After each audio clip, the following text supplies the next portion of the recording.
হ্যাঁ, আজকে আমরা কন্ডিশনাল সম্পর্কে ধারণা নিব। কন্ডিশনাল সম্পর্কে জানার আগে আমাদেরকে টেন্স সম্পর্কে একটু ধারণা নিতে হবে। এই কন্ডিশন আমরা চারটি শ্রেণীতে ভাগ করা হয়েছে: এক, দুই, তিন, চার, পাঁচটি শ্রেণী। প্রথম হচ্ছে zero conditional, first conditional, second conditional, third conditional এবং কি থার্ড কন্ডিশনাল এ, থার্ড কন্ডিশনাল বি। বা জিরো কন্ডিশনাল হচ্ছে যে ইফ থাকবে, ইফ এর পরে প্রেজেন্ট ইনডিফিনিট হবে এবং পরে present present indefinite, present indefinite, এটা হচ্ছে একদম জিরো কন্ডিশনাল।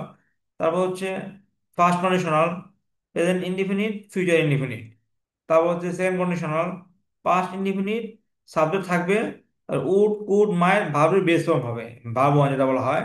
তারপর হচ্ছে থার্ড কন্ডিশনাল এ, এখানে থাকবে ইফ থাকবে, পাস্ট পারফেক্টনেস হবে, তারপর would have, could have, might have, তারপর ভার্বের পিপি ফর্ম হবে।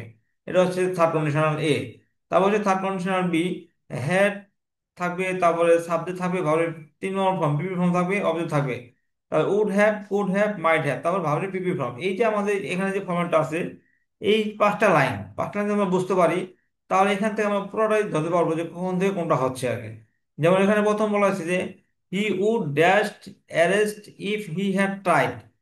If he had tried unfair means, তাহলে এটা হচ্ছে if he had tried conditional, তাহলে উড হ্যাভ বিন, এখানে হবে উড হ্যাভ বিন অ্যারেস্টেড।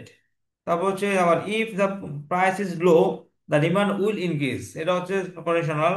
তারপর হচ্ছে দেখেন if I are you I would not have done it, এটা হচ্ছে আমাদের থার্ড কন্ডিশনালে।